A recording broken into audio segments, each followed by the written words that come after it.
Señor, te damos gracias por tu palabra y queremos pedirte que tú nos hables, Señor, que tú nos hables a través de todo lo que se va a seguir haciendo en este día, Señor, y que nos hagas sensibles, Señor, para obedecerte, Señor, con lo que tú nos digas, Señor, para obedecerte, Padre. Gracias te damos, Señor, en esta mañana, Señor, y bendice, Señor, no tan solo este lugar, Señor, sino cualquier lugar donde tu nombre es invocado y ensalzado, Señor. Gracias te damos, en tu nombre Jesús. Amén. Amén. La verdad es que estamos dentro de las semanas de lo que se llama el DIDO, Día Internacional de Oración por la Iglesia Perseguida. Y una de las preguntas que tal vez podíamos hacernos, o que creo que alguna vez nos hemos hecho, es ¿por qué tenemos que sufrir, no? ¿Por qué si somos hijos de Dios viene sufrimiento, viene pesares, viene dificultades a nuestras vidas? Y me gustaría para ello, tal vez podríamos encontrar muchos textos que nos hablan acerca de la gracia y de la misericordia de Dios y del sufrimiento, pero me gustaría comentar con vosotros aquel que encontramos en 2 de Corintios, capítulo 12, versículos del 9 al 10. 2 de Corintios, capítulo 12, versículos del 9 al 10. Y dice así: y me ha dicho, bástate mi gracia, porque mi poder se perfecciona en la debilidad. Por tanto, de buena gana me gloriaré más bien en mis debilidades, para que repose sobre mí el poder de Cristo. Por lo cual, por amor a Cristo, me gozo en las debilidades, en afrentas, en necesidades, en persecuciones, en angustias, porque cuando soy débil, entonces soy fuerte. Amén. ¡Wow! ¡Qué diferente!, ¿no? Eso es lo que nosotros entendemos por ser fuerte, por no tener debilidades, por estar por encima muchas veces de la amargura, muchas veces por encima de los problemas, de las dificultades.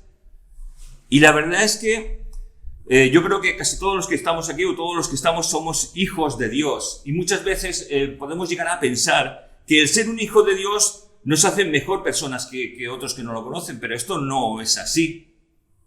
No nos hace mejores personas.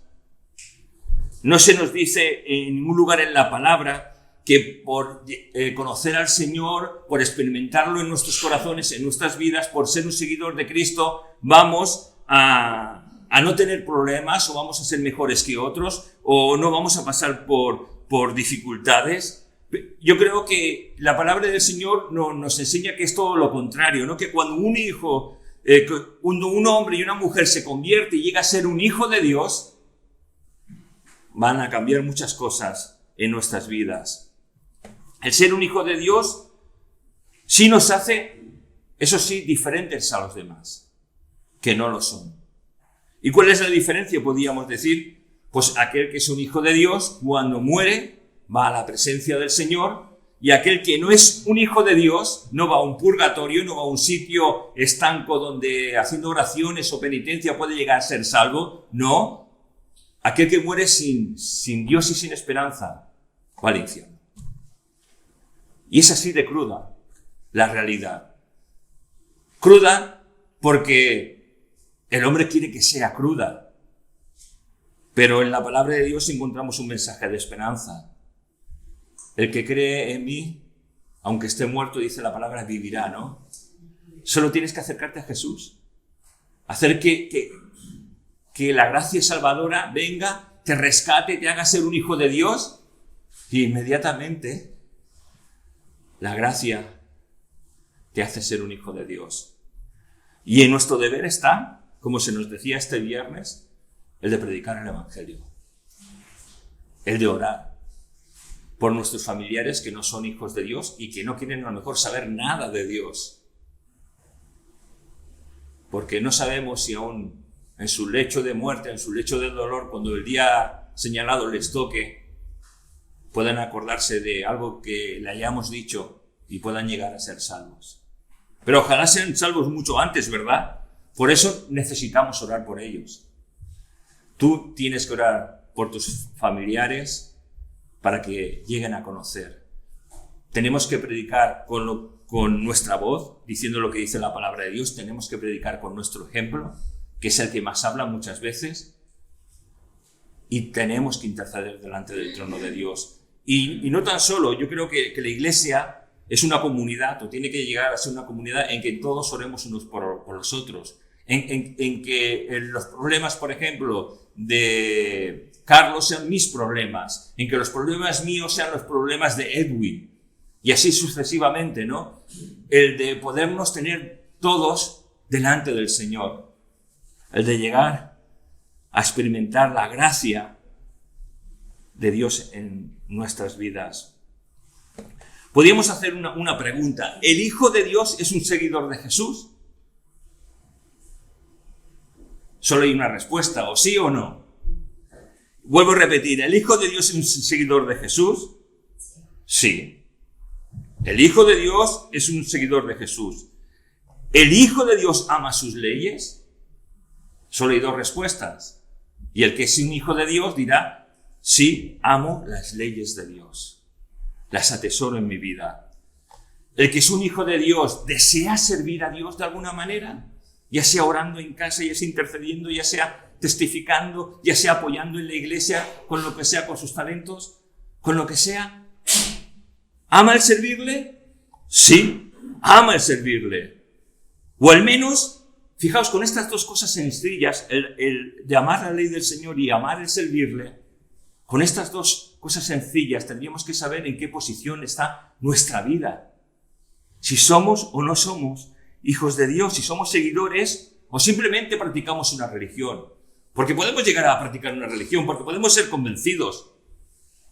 Porque hay diferencia entre aquel que es un convencido y un convertido. El convertido sigue a Jesús, ama sus leyes, ama el servirle. El convencido, que no es convertido, viene a la iglesia, pues cuando puede hace algo, cuando puede se acuerda de orar en casa. Ojalá no seamos convencidos, sino convertidos. Sabemos que estamos en el mundo, ¿verdad? Estamos en este mundo. ¿Pero somos del mundo? No, no somos de este mundo. No podemos aceptar sus formas ni sus leyes que van contra la palabra de Dios. Si somos hijos de Dios, tenemos que entender que el Hijo de Dios va contracorriente de lo que este mundo marca. Contracorriente de sus leyes, contracorriente de sus formas de pensar, contracorriente de sus formas de obrar. Y si somos hijos de Dios, tenemos que entender que vamos a sufrir e incluso algunos dar la vida por amor a Jesús.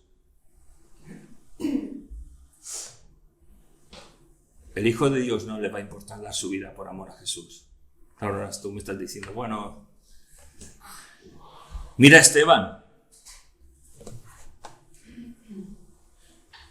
Llega ante el Sanedrín, ante aquellos que les acusaban de predicar el Evangelio, de predicar a Jesucristo resucitado. Esteban podía haberse librado de ser apedreado. Tan solo con emitir algunas cosas, con emitir el no hablar de Jesús, con no decir sí, esto es así, le hubiesen dado a lo mejor unos azotes y se hubiese ido para casa. Pero él dijo, yo creo en Jesús. Aquel que matasteis es el Hijo de Dios, que resucitó de entre los muertos. Y no le importó dar su vida por amor a Jesucristo. Además, Esteban es un tipo de Jesús, porque cuando está siendo apedreado, cuando está muriendo, hablando con Jesús, le dice, no les tengas en cuenta sus pecados. No les tengas en cuenta, no saben lo que están haciendo. Como cuando Jesús habló con el Padre, ¿verdad? Allí había un hombre llamado Pablo, un principal. Él quería estar haciendo lo correcto. Él quería hacer lo que era justo delante de Dios, pero era un religioso. se había doctorado o aprendido, como queréis decirlo, y conocido el Antiguo Testamento, los profetas, la ley, con el profesor tal vez de teología más importante de la historia, Gamaliel. Y se creía, con todo su conocimiento, con todo lo que había aprendido hasta la edad que tuviese, tal vez 30 años, hasta esa edad a lo mejor podía haber creído que estaba en lo correcto y que era un seguidor fiel de Dios, pero tan solo era un religioso en el cual tuvo que tener un encuentro con Jesús. Y cuando tuvo un encuentro con Jesús, aquel que él perseguía, toda su vida cambió.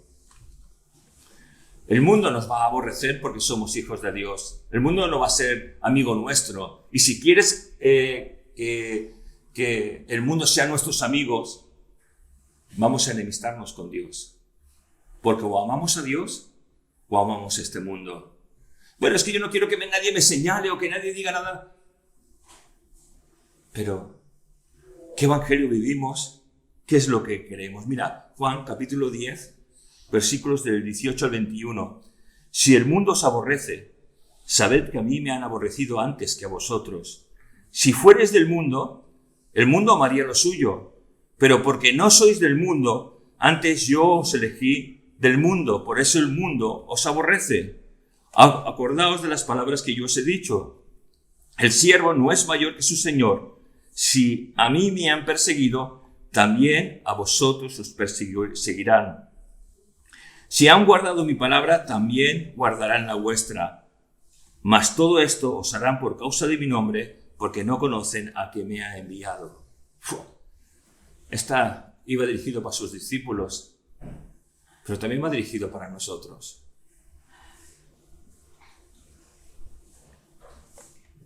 El mundo nos aborrecerá si vivimos una vida basada en la palabra de Dios.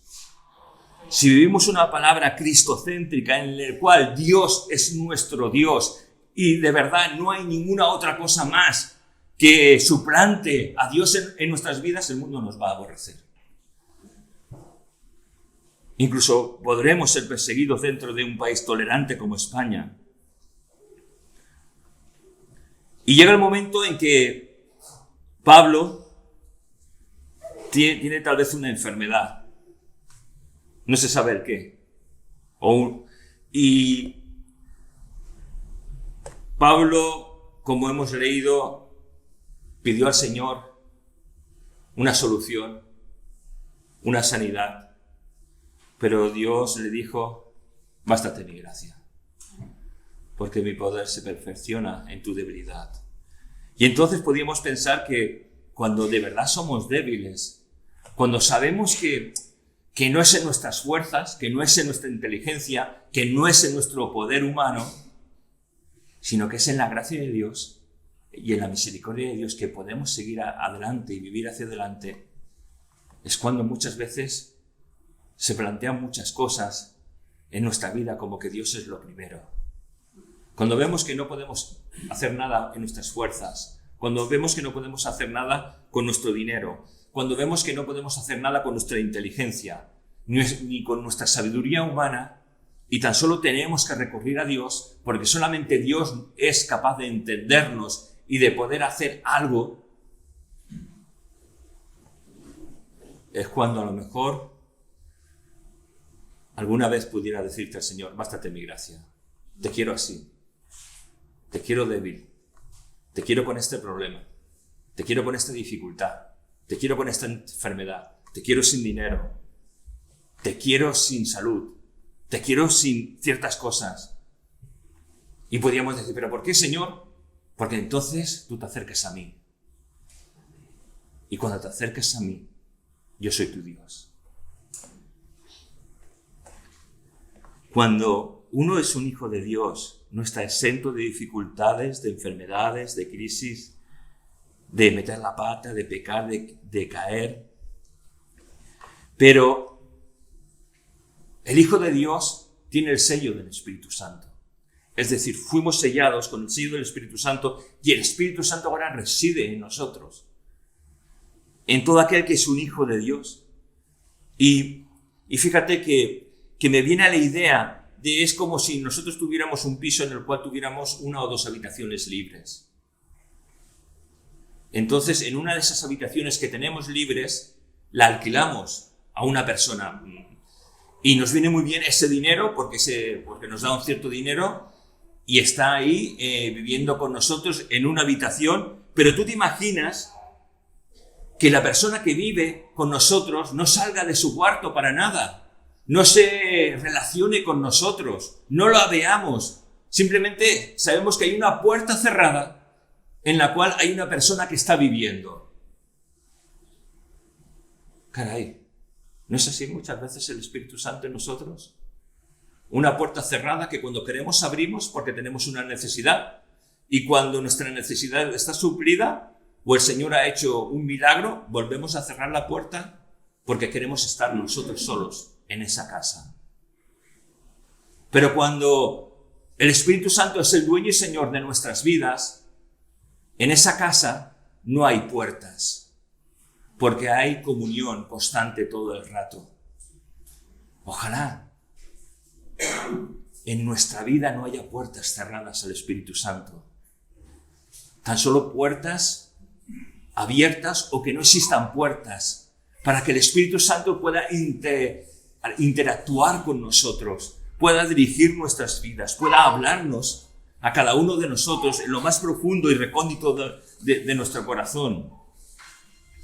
De la otra manera, el Espíritu Santo es un extraño que vive en nosotros. Y nosotros decimos que amamos a Dios, que amamos al Espíritu Santo, que amamos a Jesús, pero ¿cómo vamos a poder amar al Espíritu Santo? ¿Cómo vamos a poder amar a Dios? ¿Cómo vamos a poder amar a Jesús si no lo conocemos? Si no tenemos una relación, si mora en nosotros y es un extraño.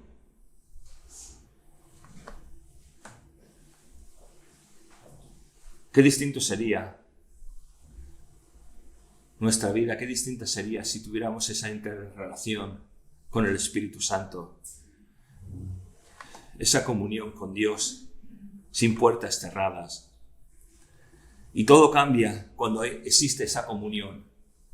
Nuestras prioridades no son las mismas.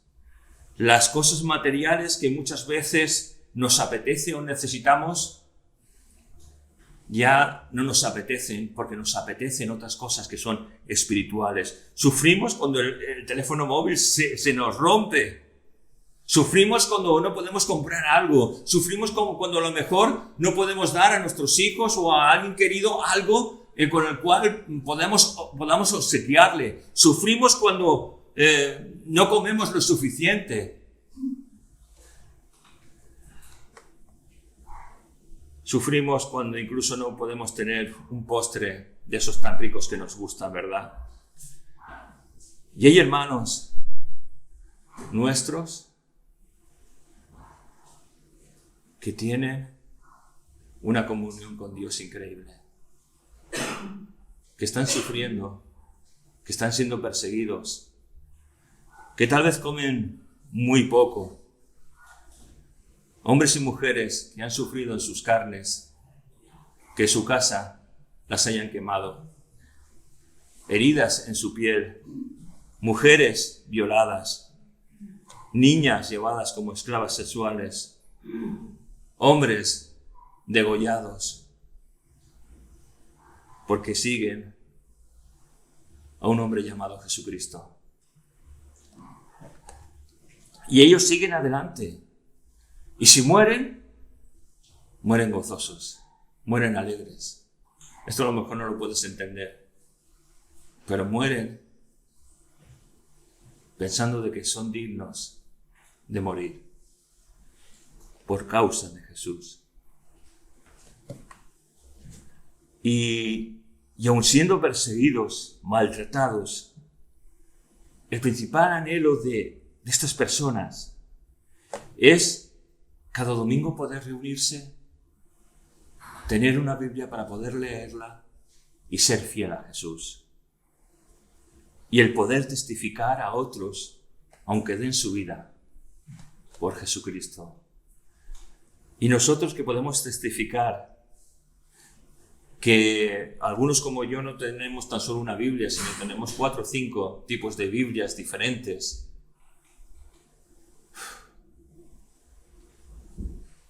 Qué poco agradecidos somos. O al menos yo así me siento, qué poco agradecidos estamos. Y la verdad es que sigo preguntándome, como al principio, ¿dónde está Jesús cuando se sufre? Cuando están dando su vida, cuando van con miedo, con temor, pues está con ellos. Pero ese mismo Jesús está con nosotros, que somos sus hijos. ¿Dónde está Dios en medio de las dolencias, de las enfermedades, de las dificultades, de las penurias? Con nosotros, siempre con nosotros. Pero sabes, tantas veces estamos tan ocupados mirando nuestras necesidades y a nosotros mismos que hemos dejado de mirar a Jesús. Estamos en tiempos difíciles. Aunque no te des cuenta, estamos en tiempos difíciles y solo nos queda una cosa: acercarnos a Dios. Orar por aquellos que sufren. Orar por la iglesia en España.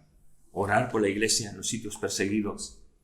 Orar para que Dios despierte nuestras conciencias y nuestras vidas, para poder servir a Dios con todo nuestro corazón.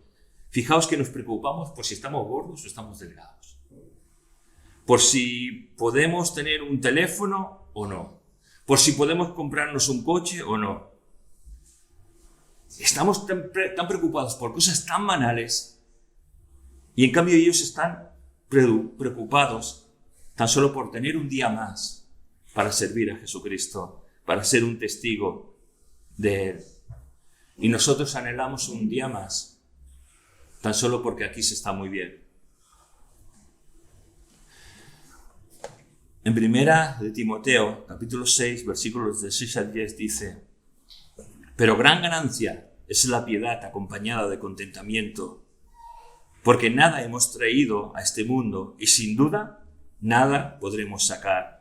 Así que teniendo sustento y abrigo, estemos contentos con esto, porque los que quieran enriquecerse caen en tentación y lazo y en muchas codicias necias y dañosas, que hunden a los hombres en destrucción y perdición, porque a raíz de todos los males es el amor al dinero, el cual, codiciando algunos, se extraviaron de la fe y fueron traspasados de muchos dolores. Y esto es una realidad. Hemos venido sin nada y sin nada nos vamos a ir. Lo único que va a perdurar es lo que hayamos hecho por Jesús, lo que hayamos hecho por algún hermano, lo que hayamos hecho por algún necesitado, lo que hayamos hecho por alguien, sin importar su religión o lo que piense. Lo único que va a perdurar y tener peso es cómo hemos vivido. Si hemos vivido para Cristo o hemos vivido para nosotros. Si nuestra vida ha reflejado un cambio de verdad, si hemos conocido a Jesús de verdad, tenemos que demostrar al mundo entero de que amamos a Jesús, de que no amamos una religión, de que amamos a Jesús por encima de cónyuges, por encima de padres, por encima de hermanos, por encima de lo que sea. Amar a Jesús por encima de todo. Y acabo con una pregunta que tenemos que contestar cada uno de nosotros de una manera personal y particular. Es si estamos dispuestos a entregar de verdad nuestro corazón a Jesús. Que el Señor nos bendiga.